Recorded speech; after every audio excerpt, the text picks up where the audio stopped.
ಕರ್ನಾಟಕ ಅಗ್ರವಾರ್ತೆಯ ಮೊದಲ ಎಕ್ಸ್ಕ್ಲೂಸಿವ್ ಆದಂತಹ ಸುದ್ದಿ, ಒಂದು ವಿವಾದದ ಸುದ್ದಿ. ಕಾಂಗ್ರೆಸ್ ಸರ್ಕಾರ ಮತ್ತೊಂದು ವಿವಾದದಲ್ಲಿ ಸಿಕ್ಕಾಕೊಳ್ತಾ. ಹಾಗಾದ್ರೆ ಏನಾ ವಿವಾದ?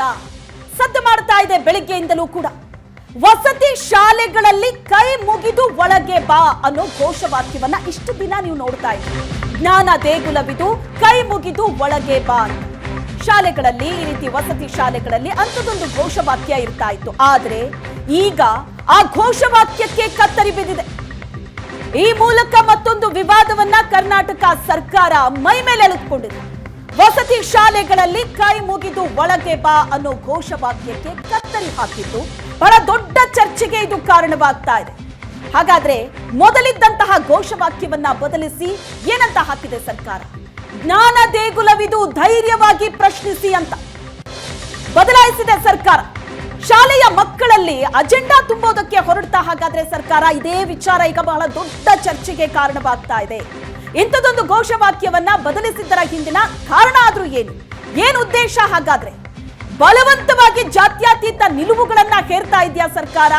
ಶಾಲೆಗಳಲ್ಲಿ ಗುಲಾಮಗಿರಿಯ ಪದ ಬದಲಿಸುವಂತೆ ಸರ್ಕಾರ ಸೂಚನೆ ಕೊಟ್ಟಿದೆ. ಇದು ಯಾವ ಗುಲಾಮಗಿರಿಯ ಪದ? ಇದು ಮೊದಲಿದ್ದಂತಹ ಘೋಷವಾಕ್ಯ ಜ್ಞಾನ ದೇಗುಲವಿದು ಕೈ ಮುಗಿದು ಒಳಗೆ ಬಾ ಅಂತ. ಆದ್ರೆ ಈಗ ಬದಲಾಗಿದ್ದು ಜ್ಞಾನ ದೇಗುಲವಿದು ಧೈರ್ಯವಾಗಿ ಪ್ರಶ್ನಿಸಿ ಅಂತ. ಇದು ಗುಲಾಮಗಿರಿಯ ಸೂಚಕವಾ ಹಾಗಾದ್ರೆ ಪ್ರತಿಮಾ? ಎಸ್, ನಿಜ. ಸರ್ಕಾರದ ಈ ಒಂದು ಧೋರಣೆ ಒಂದು ಅಲ್ಲಿ ಜ್ಞಾನ ದೇಗುಲವಿದು ಕೈ ಮುಗಿದು ಒಳಗೆ ಬನ್ನಿ ಎಂದದ್ದನ್ನ ಬದಲಾಯಿಸಿ ಧೈರ್ಯವಾಗಿ ಪ್ರಶ್ನಿಸಿ ಅನ್ನೋದನ್ನ ಹಾಕಿರೋದು. ಈಗ ಧೈರ್ಯವಾಗಿ ಪ್ರಶ್ನಿಸಿ ಅನ್ನೋದು ಹಾಕಿದ್ದಕ್ಕೆ ಆಕ್ಷೇಪ ಅಲ್ಲ, ಆದ್ರೆ ಕೈ ಮುಗಿದು ಒಳಗೆ ಬನ್ನಿ ಅನ್ನೋದನ್ನ ತೆಗೆದು ಧೈರ್ಯವಾಗಿ ಪ್ರಶ್ನಿಸಿ ಅಂತ ಹಾಕಿದ್ರ ಉದ್ದೇಶ ಏನು? ಅದಕ್ಕೆ ಕೊಟ್ಟಂತ ಕಾರಣ ಏನಿದೆ? ಒಂದಿಷ್ಟು ವಾಟ್ಸಪ್ಗಳಲ್ಲಿ ಚರ್ಚೆ ಆಗತ್ತೆ, ನಂತರ ಅಲ್ಲೇ ಸೂಚನೆಗಳು ಬರುತ್ತೆ ಇಲಾಖೆಯ ಕಡೆಯಿಂದ. ಅಲ್ಲವ್ರು ಹೇಳ್ತಾರೆ ಸ್ಲೇವರಿ ಫ್ರೇಸಸ್ ಗಳನ್ನ ನಾವು ತೆಗೆದು ಹಾಕೋಣ, ಗುಲಾಮಗಿರಿಯ ಪದಗಳನ್ನ ತೆಗೆದು ಹಾಕೋಣ ಅಂತ. ಅಂದ್ರೆ ಕೈ ಮುಗಿದು ಒಳಗೆ ಬಾ ಅನ್ನೋದು ಗುಲಾಮಗಿರಿಯ ಸಂಕೇತನ. ಸರ್ಕಾರ ಏನ್ ಹೇಳೋದಕ್ಕೆ ಹೊರಟಿದೆ? ಹಾಗಿದ್ರೆ ನಮಸ್ಕರಿಸುವಂಥದ್ದು, ದೇಗುಲ ಅನ್ನೋ ರೀತಿಯಲ್ಲಿ ಒಂದು ಶಾಲೆಗೆಯನ್ನ ಗೌರವಿಸುವಂಥದ್ದು, ಅದು ಹಾಗಿದ್ರೆ ಗುಲಾಮಗಿರಿಯ ಸೂಚಕ ಆಗತ್ತಾ? ಸರ್ಕಾರದ ಈ ನಿಲುವೇನಿದೆ ಇದು ಈಗ ಆಕ್ಷೇಪಾರ್ಹ ಆಗಿದೆ. ವಸತಿ ಶಾಲೆಗಳಲ್ಲಿ ಮೂಲ ಸೌಕರ್ಯವನ್ನ ಕಲ್ಪಿಸೋದು ಮುಖ್ಯನಾ ಅಥವಾ ಸಿದ್ಧಾಂತ ನಿಲುವನ್ನ ಬದಲಾಯಿಸೋದು ಮುಖ್ಯನಾ ಎನ್ನುವ ಚರ್ಚೆ ಶುರುವಾಗಿದೆ. ಹಾಗಿದ್ರೆ ಸಚಿವ ಎಚ್ ಸಿ ಮಹದೇವಪ್ಪ ಅವರ ಇಲಾಖೆಯಿಂದ ಆದಂತಹ ಎಡವಟ್ಟೇನಿದೆ ಇದು ಈಗ ಮತ್ತಷ್ಟು ವಿವಾದಕ್ಕೆ ಎಡೆ ಮಾಡಿಕೊಡುತ್ತಾ. ಈಗಾಗಲೇ ಬಹಳ ದೊಡ್ಡ ಚರ್ಚೆ ಆಗ್ತಾ ಇದೆ. ವಿಪಕ್ಷಗಳು ಮುಗಿಬೀಳ್ತಾ ಇವೆ ಸರ್ಕಾರದ ಮೇಲೆ. ಸದನದೊಳಗೂ ಕೂಡ ಬಹಳ ದೊಡ್ಡದಾದಂತಹ ಚರ್ಚೆ ಆಯಿತು. ಧೈರ್ಯವಾಗಿ ಪ್ರಶ್ನಿಸಿ ಅನ್ನೋದನ್ನ ಶಾಲೆಯ ಆವರಣದಲ್ಲಿ, ಶಾಲೆಯ ಬಾಗಿಲಿನಲ್ಲೇ, ಮುಖ್ಯ ಬಾಗಿಲಿನಲ್ಲೇ ಕೈ ಮುಗಿದು ಒಳಗೆ ಬನ್ನಿ ಹಾಕಿದ್ದನ್ನ ತೆಗೆದು ಹಾಕಿದ್ದರ ಹಿಂದಿನ ಉದ್ದೇಶ ಏನು ಅನ್ನುವಂಥದ್ದು ಈಗಿರೋ ಪ್ರಶ್ನೆ. ಆದ್ರೆ ಸರ್ಕಾರ ಸಮರ್ಥಿಸ್ಕೊಳ್ತಾ ಇದೆ ಒಂದು ಕಡೆ, ಇದನ್ನ ಆಕ್ಷೇಪಿಸ್ತಾ ಇದೆ ವಿಪಕ್ಷ. ಎಸ್, ಇದಕ್ಕೆ ಇಲಾಖೆ ಏನು ಉತ್ತರ ಕೊಡುತ್ತೆ? ಸರ್ಕಾರ ಇದಕ್ಕೆ ಏನ್ ಸ್ಪಷ್ಟನೆ ಕೊಡುತ್ತೆ? ಯಾಕಂದ್ರೆ ಬಹಳ ದೊಡ್ಡ ವಿವಾದ ಆಗಿದೆ ಇದು. ಇದಕ್ಕೆ ಸರ್ಕಾರ ಕೊಡುವಂತಹ ಉತ್ತರವಾದ್ರೂ ಏನ್ ಹಾಗಾದ್ರೆ? ವಸತಿ ಶಾಲೆಗಳಲ್ಲಿ ಕೈ ಮುಗಿದು ಒಳಗೆ ಬಾ, ಈ ವಾಕ್ಯ ಬದಲಾವಣೆ, ಘೋಷವಾಕ್ಯ ಬದಲಾವಣೆಗೆ ಕಾಂಗ್ರೆಸ್ ನಾಯಕರು ಸಮರ್ಥನೆ ಮಾಡ್ಕೋತಾ ಇದ್ದಾರೆ. ಕುವೆಂಪು ಸಾಹಿತ್ಯವನ್ನ ನಾವ್ ಯಾಕೆ ಬದಲಾವಣೆ ಮಾಡೋಣ? ಪ್ರಶ್ನೆ ಮಾಡಿ ಅಂತ ಹೇಳೋದ್ ತಪ್ಪ ಅಂತ ಸಚಿವ ಮಹದೇವಪ್ಪ ಕೇಳ್ತಾ ಇದ್ದಾರೆ. ಸಮಾಜದ ಸ್ಥಿತಿಗತಿ ಬಗ್ಗೆ ಪ್ರಶ್ನಿಸು ಅಂದ್ರೆ ಅದರಲ್ಲಿ ತಪ್ಪೇನಿದೆ ಅಂತ. ಈ ರೀತಿಯಾದಂತಹ ಮಾತು ಕೇಳಿ ಬಂದಾಗ ಆಗ ಇದಕ್ಕೂ ಕೂಡ ಪ್ರಶ್ನೆ ಮಾಡ್ತಾರೆ. ಕೈ ಮುಗಿದು ಒಳಗೆ ಬಾ ಅಂತ ಹೇಳೋದ್ರಲ್ಲಿ ತಪ್ಪೇನಿತ್ತು? ಅದನ್ನ ಯಾಕೆ ಬದಲಾಯಿಸಿದ್ರಿ? ಪ್ರಶ್ನಿಸು ಅನ್ನೋದ್ರಲ್ಲಿ ತಪ್ಪಿಲ್ಲ, ಆದ್ರೆ ಕೈ ಮುಗಿದು ಒಳಗೆ ಬಾ ಅನ್ನೋದನ್ನ ತೆಗೆದು ಹಾಕಿದ್ರಲ್ಲ, ಅದ್ರಲ್ಲೇನ್ ತಪ್ಪು ಕಾಣಿಸ್ತು ನಿಮಗೆ ಅಂತ. ಗುಲಾಮಗಿರಿ ಅನ್ನೋ ಪದವನ್ನ ಏನು ಬಳಸ್ತಾ ಇದ್ದಾರೆ, ಅದು ಗುಲಾಮಗಿರಿಯ ಸಂಕೇತವಾ? ನಮ್ಮ ಭಾರತೀಯ ಸಂಸ್ಕೃತಿ, ನಾವು ಕೈ ಮುಗಿದು ಒಬ್ಬರನ್ನ ಗ್ರೀಟ್ ಮಾಡ್ತೀವಿ, ಆದ್ರೆ ಅದು ಗುಲಾಮಗಿರಿ ಆಗುತ್ತಾ? ಇದು ಕೂಡ ಒಂದು ದೊಡ್ಡ ಪ್ರಶ್ನೆ ಆಗ್ತಾ ಇದೆ. ಸಾಹಿತಿಗಳೆಲ್ಲ ಬದಲಾವಣೆ ಮಾಡಕ್ಕೆ ನಿಮ್ಮ ಇಲಾಖೆ ಅಲ್ವಾ ಸಚಿವರು? ಅದನ್ನೇ ಬದಲಾವಣೆ ಮಾಡ್ತಾರೆ. ಓಕೆ, ನಿಮ್ಮನ್ನಲ್ಲ ಸರ್ ಬದಲಾವಣೆ.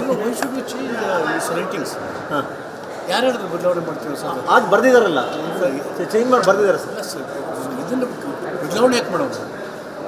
ಅಲ್ಲ ಗೊತ್ತಿಲ್ಲ, ಶಾಲೆಗಳ ಮೇಲೆ ಬರ್ದಿದ್ದಾರೆ ಅಂತ. ಆ ರೀತಿ ನಾವೇ ಬದಲಾವಣೆ ಮಾಡೋದು. ಆ ರೀತಿ ಬರ್ದಿರೋದೇನು ಸರ್? ಪ್ರಶ್ನಿಸು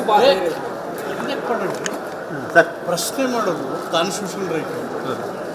ಕೈ ಮುಗಿಯೋದು ಕುವೆಂಪು ಅವರ ಸಾಹಿತ್ಯದ ವಿಚಾರಗಳು. Why should we change? ಸರಿ, ಕುವೆಂಪು ಅವರು ಅಪಮಾನ ಮಾಡಲಾಗಿದೆ ಅಂತ ಬಿಜೆಪಿ ಅವರು ಹೇಳ್ತಿದ್ದಾರೆ ಸರ್. ಈಗ ಹೇಳ್ತಾರೆ, ಕೇಳಿದ್ರಿ? ಸಾಹಿತಿಗಳೆಲ್ಲ ಬದಲಾವಣೆ ಮಾಡಕ್ಕೆ ನಿಮ್ಮ ಇಲಾಖೆ ಅಲ್ವಾ ಸಚಿವರು? ಅದನ್ನೇ ಬದಲಾವಣೆ ಮಾಡ್ತಾರೆ. ನಾನು ಇನ್ನೂ ಸರಿಯಾಗಿ ಇದ್ರ ಮಾಹಿತಿ ಪಡೆದಿಲ್ಲ. ನನಗೀಗ ಬೆಳಗ್ಗೆನೇ ನನ್ನ ಕೇಳಿದ್ರು. ನಾವು ಕುವೆಂಪುರವರ ಆಚಾರ ವಿಚಾರ ನಾವು ಪ್ರಚಾರ ಮಾಡ್ತಾ ಇರೋದು.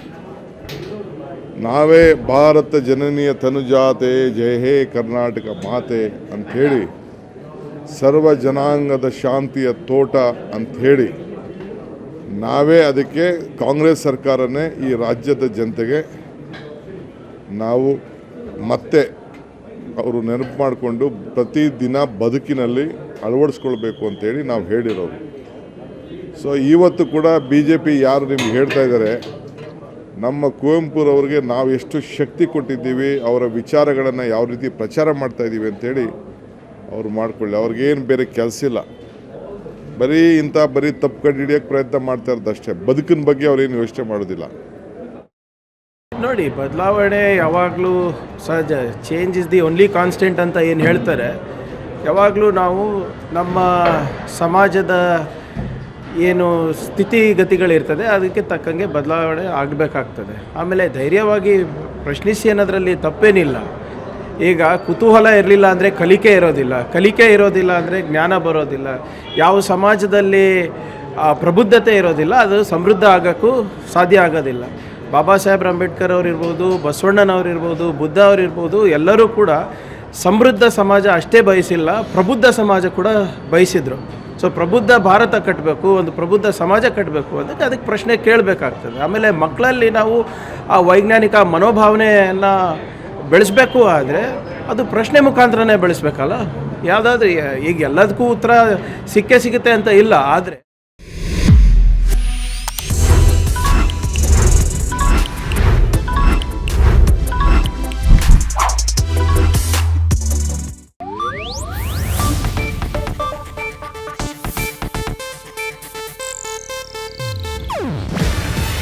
ಇದು ಏಷ್ಯಾನೆಟ್ ನ್ಯೂಸ್ ನೆಟ್ವರ್ಕ್ ಪ್ರಸ್ತುತಿ.